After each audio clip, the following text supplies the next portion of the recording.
దేవీ నవరాత్రుల సమయంలో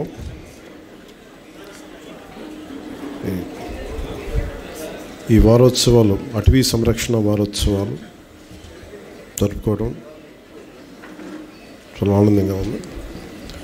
ముందుగా ఇక్కడ కొంచెం మీరు పక్కకు వస్తే పిల్లలు కనిపించవచ్చు కదా, కొంచెం దయచేసి రండి ప్లీజ్. కొంచెం ముందున్న వాళ్ళు కూర్చోండి సార్, మధ్యలో ఉన్న పిల్లలకి ప్లీజ్ దయచేసి కొంచెం. మీరు ఎవరు కావాలి కింద కూర్చొని ఫొటోస్ తీసుకోండి. మీరే భవిష్యత్తు కదా, మీకు కనిపించకపోతే అట్లా. పాపం నిజంగా మీరు దసరా సెలవుల్లో ఇంట్లో కూర్చొని సరదాగా ఉండాల్సిన మీరు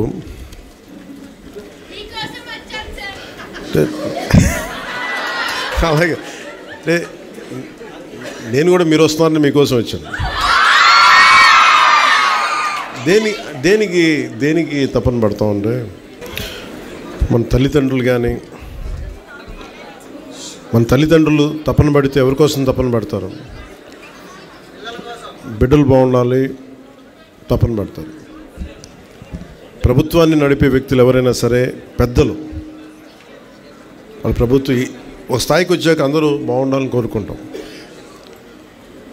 అందరిలాగే నేను కూడా నా ఇంట్లో బిడ్డలే బాగుండాలని కాదు, అందరి బిడ్డలు బాగుండాలని కోరుకుంటాను. ఎలా బాగుండాలి దానికి? మీరు పర్యావరణం చాలా కీలకమైనది. నాకు చిన్నప్పుడు ఎలా అనిపించేది అంటే, స్కూల్లో చెట్లు ఉండేవి కావు సరిగ్గా. ఉన్న చెట్లని పిల్లలంతా కొమ్మలుగా కానుగ చెట్లు ఉండేవి. కానుగ చెట్లు ఏమి తొయ్యకపోతే ఏం చేస్తాను, ఇరుస్తూ ఉండేవాళ్ళు కొమ్మలను. ఎందుకు ఇరుస్తున్నా నాకు అర్థమయ్యేది కాదు. నీడనిచ్చే చెట్టుని కాపాడుకోలేకపోతే సమస్య మనకే. ఈ పర్యావరణ పరిరక్షణ ఇవన్నీ ఏంటంటే, నీడనిచ్చే చెట్టుని ఫస్ట్ కాపాడుకుంటే దాన్ని ఆధారపడి పురుగులు, చిన్న దాన్ని తినడానికి పక్షులు, అలా ఎన్ని రకాలుగా పెరిగిపోతాయంటే, ఒక్క చిన్నపాటి వాన చుక్క పడితే దాని చుట్టూ బోళ్ళంత కనిపించని జీవం పెరిగిపోద్ది. మనకేంటంటే ఉబుసుపోక చిన్నప్పుడు చెప్తా ఉండాలి నాకు, రాత్రుల పూట మొక్క దగ్గరికి వెళ్ళి కొయ్యొద్దని, మొక్కలు నిద్రపోతాయని. ఒక పిడివాదం ఉంటుంది మనకి, మొక్కలు ఎలా నిద్రపోతాయి, అవి గురక పెడతాయా, పిచ్చి ఒక ఏమంటుందని మనకి ఒక మొండివాదం వస్తుంది మనందరికీ. అది సైంటిఫిక్గా మనకి జగదీష్ చంద్రబోస్ గారు చెప్పే వరకు మొక్కలకు కూడా ప్రాణం ఉంటుంది, అవి కూడా కోస్తే బాధపడతాయి, అవి కూడా విలవిల్లాడతాయి అని జగదీష్ చంద్రబోస్ గారు చెప్పే వరకు, ల్యాబ్స్లో ప్రూవ్ చేసే వరకు అది మిగతా వాళ్ళకి ఆనందం. మన పెద్దలు చెప్పే మాట ఒకసారి దానికి సైంటిఫిక్గా వాళ్ళు చెప్పలేకపోవచ్చు, కానీ సైంటిఫిక్ బేసిసే ఉంటుంది. శాస్త్రీయంగా దాన్ని అది వెంటనే చెప్పలేకపోవచ్చు. అందుకని పెద్దలు చెప్పే కొన్ని మాటలు మనం వినాలి. చిన్నప్పుడు నాకు కూడా చాలా వితండవాదం ఉండేది. మొక్కల్ని ఇలా ముట్టుకోకు రాత్రులు పూట అంటే, ఎందుకు ముట్టుకోకూడదు? ఈ వితండవాదంతో చాలా జీవితాన్ని నాశనం చేసుకుంటాము. మళ్ళీ మనం పెరిగి పెద్ద జ్ఞానం తెచ్చుకొని ఈ నేర్చుకునేవారు చాలా టైం వేస్ట్ అయిపోతుంది. ఎవరికేం జరగదు, మనకే నష్టం అంతా మనకే. ముఖ్యంగా మీకు మన తల్లిదండ్రులు ఎవరైనా సరే మనకి చదువులు చదివించవచ్చు, డబ్బులు ఇవ్వచ్చు, కానీ మన అందరం ఆధారపడేది నీరు, శుద్ధమైన గాలి, స్వచ్ఛమైన గాలి, కనీసం కలుషితం లేని పరిసరాలు, ఇవి కనీసం మనకి. మీరు ఊహించుకోండి, మీరు అందరూ ప్రపంచవ్యాప్త పెద్దోళ్ళు అయిపోవచ్చు, గొప్పవాళ్ళు అయిపోవచ్చు, కానీ మీరు ఎన్ని గొప్ప కార్యాలు సాధించాలనుకున్నా కానీ ప్రకృతి మటుకు సరిగ్గా లేకపోతే మనం ఏం చేయలేం. సో పర్యావరణం అనేది చాలా కీలకం. అలాంటి పర్యావరణానికి మూలాధారం మనకి కనీసం ఉండే వృక్షాలు, చిన్న మొక్కలు. ఒకసారి నేను ఇప్పుడు సౌత్ ఆఫ్రికాలో ఒక ప్రాంతానికి వెళ్ళినప్పుడు నాతో పాటు వచ్చిన డ్రైవర్ ఎక్కడో ఒక చాలా బీడు భూమి, అంటే అసలు ఎడారంటే ఎడారి, అక్కడ చిన్న ఇంతంత మొక్క తప్ప ఏమున్నది అక్కడ. ఆ డ్రైవర్ ఎలా పడితే అలా పొనిచ్చేస్తుంటే దాన్ని కన్జర్వ్ చేసే ఒక కన్జర్వేషనిస్ట్ ఒక ఆవిడ వెంటనే అలా పోనీకి చెప్పిన దారిలో నిల్లంది. ఈ దారిలో కూడా కొన్ని మొక్కలు ఉన్నాయంటే ఏ మొక్కలు ఇవేనంటే అన్నాడు, మాకు ఈ ఆఫ్రికా దేశంలో బతికే మొక్క అదే, దాన్ని మేము కాపాడుకోవాలి, ఇష్టపడితే అలా వెళ్ళక మేము అనుకున్నాం, ఇంత దారిలో వెళ్ళాలి అంటే అంత ఓపిక ఉంటుంది వాళ్ళకి, అంత బాధ్యత ఉంటుంది. మనం ఏమంటే మనకి విలువ లేదు. మనకి చిన్నప్పుడు నేను కొల్లేరు గురించి చదువుకున్నాను. మీరు కొల్లేరు పాట ఉందా ఇప్పుడు మనకి? కొంగలు వస్తాయి ఉన్నాయా మనకి కొల్లేరులో? కానీ నిజంగా కొల్లేరు ఇప్పుడు అంత ఉంటుందో తెలియదు మనకి. చూస్తుండగా తాగే నీళ్లు పాడైపోతున్నాయి, బాటిల్ వాటర్ వచ్చేస్తుంది, చేతుల్లో మనం చంపేసుకుంటున్నాం.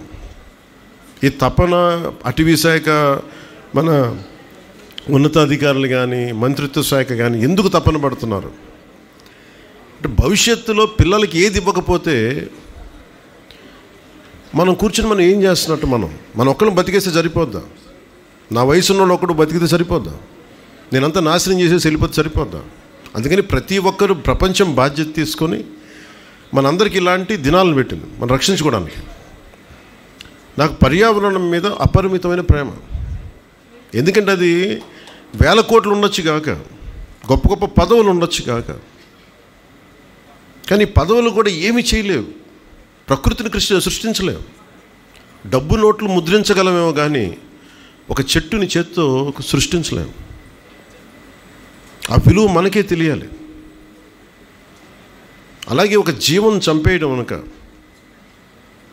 ఒక చిన్నపాటి మన ఇంట్లో పెంచుకుని ఒక చిన్న కోడి గుడ్డు పెడితే మా చిన్నప్పుడు ఎలా ఉండేదంటే అది ఎలా పొదుగుద్ది, ఎలా అది గుడ్డు మనకి పొదిగే పిల్ల అవుద్ది, ఒక అమేజింగ్ ఉండేది.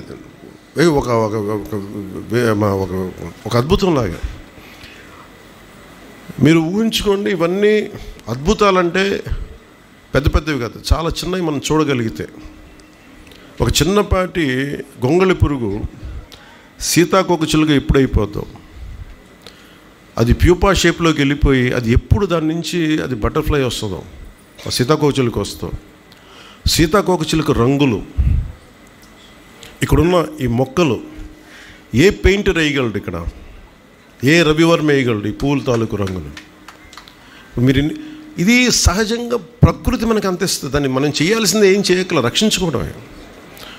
భూమిని రక్షించుకోవడం కాదు, మనకి ఏం జరగకుండా మనల్ని మనం రక్షించుకోవడం. అలాగే ఉదాహరణకి మీరు టైగర్ రిజర్వ్ ఉంది మనకి, Nagarjunasagar tiger reserve. Nagarjunasagar tiger రిజర్వ్ని ఉంచుకోవడం అంటే అదేదో టైగర్ కోసమని కాదు, టైగర్ని ఏదైతే కీలకమైన జంతువు ఉందో అక్కడ దాన్ని కాపాడుకుంటే దానికి సంబంధించిన ఆ ప్రాంతం అంతా కూడా మొక్కలు కానీ వృక్షాలు, దాని ఆధార చిన్న చిన్న జంతువులు అన్నింటిలో ప్రకృతిలో ఒక సమతుల్యత ఉంటుంది. ఇష్టారాజ్యంగా ఉన్న ఉట్టి పుణ్యాన్ని నరికేరు. ఉత్తి పుణ్యాన్ని పులి మనుషుల్లాగా ఆకలిస్తే, ఆకలి ఉన్నా లేకపోయినా చంపేది. దాన్ని ఆకలిస్తే ఎంత కావాలో అంతే తీసుకుంటాం. అది మృగం తాలూకు ధర్మం. కానీ మన అందరికీ ఏంటి, అవసరం ఉన్నా లేకపోయినా, ఇప్పుడు మేమేం చేసి చిన్నప్పుడు అవసరం ఉన్నా నేను నేర్చుకున్నాను, అవసరం ఉన్నా లేకపోయినా ఈ మొక్కలు అంటే పీకుతాం. ఎందుకు పీకుతాం మనకే తెలియదు. అంటే అంత అనాలోచితంగా బతుకుతాం మనం, ఆలోచన లేకుండా బతుకుతాం. ఈ బాధ్యత మనం తెలుసుకొని మా తపనల్లా నేను ప్రభుత్వంలో ఉండొచ్చు ఉండకపోవచ్చు ఇవన్నీ ఇష్యూస్ కాదు. ప్రకృతిని కాపాడుకోకపోతే మనం బతకలేము, మంచినీరు లేకపోతే మనం బతకలేము. నేనేమనుకుంటానంటే చాలాసార్లు ఒకరోజు మన స్నానానికి బాత్రూంలో నీళ్ళు లేకపోతే ఎంత విలువెల్లాడిపోతాం. ఎండల్లో చాలామంది, నేను స్కూల్లో చదువుకున్నప్పుడు కొమ్మలు ఇరిచేస్తూ ఉండాలి ఉత్తి పుణ్యానికి. పళ్ళు దొంగకటాకని చెప్పి కానుగ పుల్లలను ఇరిచేసేవాళ్ళు. ఆ చెట్లో పెట్టింది కానుగ పుల్ల పళ్ళు దొంగకటానికి కాదురా బాబు, అది నీడనివ్వడానికి, పిల్లలు ఆడుకునే అని చెప్తే ఎవరికి అర్థమయ్యేది కాదు. సమ్మర్కి వచ్చేటప్పటికి వేసవి కాలం మాకు ఎలా ఉండేదంటే ఎక్కడైనా సరే ఇంతపాటి ఆకు దొరికితే దానికి ఉన్నామన్నంత చిన్నపాటి చెట్టు నీడ ఉండేవి కావు. చేతుల బాధ్యత లేకుండా మనందరం చిన్నపిల్లలు అవ్వచ్చు, ఎవరైనా కావచ్చు, అది అలవాటు అయిపోయింది మనకి.